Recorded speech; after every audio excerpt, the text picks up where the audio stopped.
राजा विक्रमादित्य बहुत बड़े प्रजापालक थे। उन्हें हमेशा अपनी प्रजा की सुख समृद्धि की ही चिंता सताती रहती थी। एक बार उन्होंने एक महायज्ञ करने की ठानी। असंख्य राजा महाराजाओं, पंडितों और आरार्षियों को आमंत्रित किया।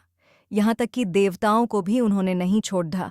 पवन देवता को उन्होंने खुद निमंत्रण देने का मन बनाया तथा समुद्र देवता को आमंत्रित करने का काम एक योग्य ब्राह्मण को सौंपा। दोनों अपने काम से विदा हुए। जब विक्रम वन में पहुंचे तो उन्होंने तय करना शुरू किया ताकि पवन देव का पता ठिकाना ज्ञात हो। योग साधना से पता चला कि पवन देव आजकल सुमेरु पर्वत पर वास करते हैं। उन्होंने सोचा अगर सुमेरु पर्वत पर पवन देवता का आवाहन किया जाए तो उनके दर्शन हो सकते हैं। उन्होंने दोनों बेतालों का स्मरण किया तो वे उपस्थित हो गए। उन्होंने उन्हें अपना उद्देश्य बताया। बेतालों ने उन्हें आनन फानन में सुमेरु पर्वत की चोटी पर पहुंचा दिया।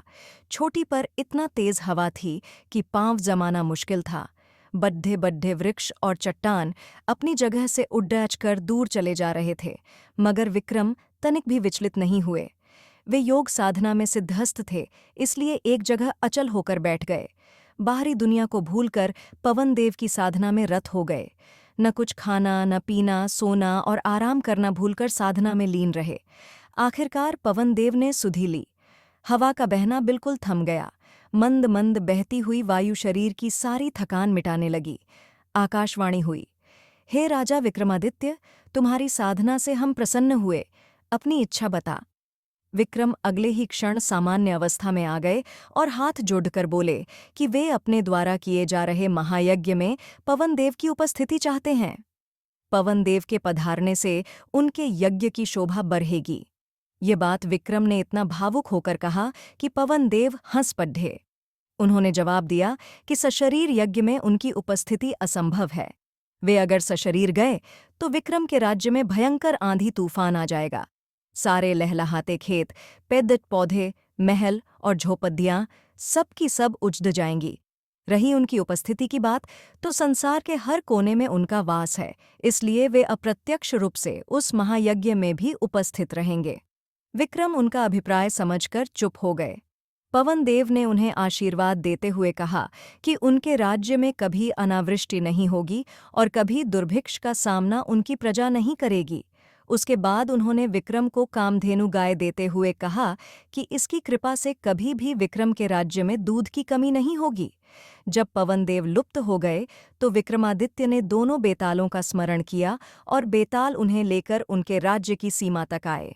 जिस ब्राह्मण को विक्रम ने समुद्र देवता को आमंत्रित करने का भार सौंपा था, वह काफी कठिनाइयों को झेलता हुआ सागर तट पर पहुंचा।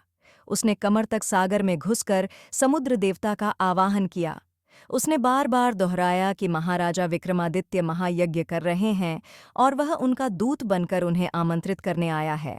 अंत में समुद्र देवता असीम गहराई से निकलकर उसके सामने प्रकट हुए। उन्होंने ब्राह्मण से कहा कि उन्हें उस महायज्ञ के बारे में पवन देवता ने सब कुछ बता दिया है।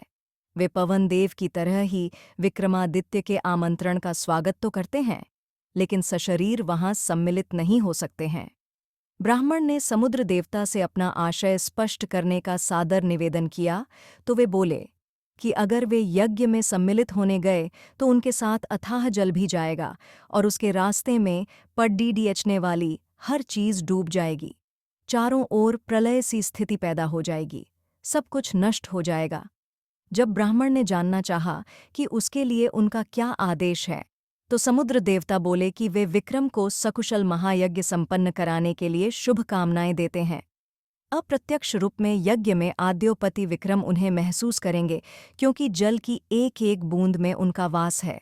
यज्ञ में जो जल प्रयुक्त होगा उसमें भी वे उपस्थित रहेंगे। उसके बाद उन्होंने ब्राह्मण को 5 रत्न और एक घोड़ा देते हुए कहा, मेरी ओर से राजा विक्रमादित्य को ये उपहार दे देना। ब्राह्मण घोड़ा और रत्न लेकर वापस चल पड़ा।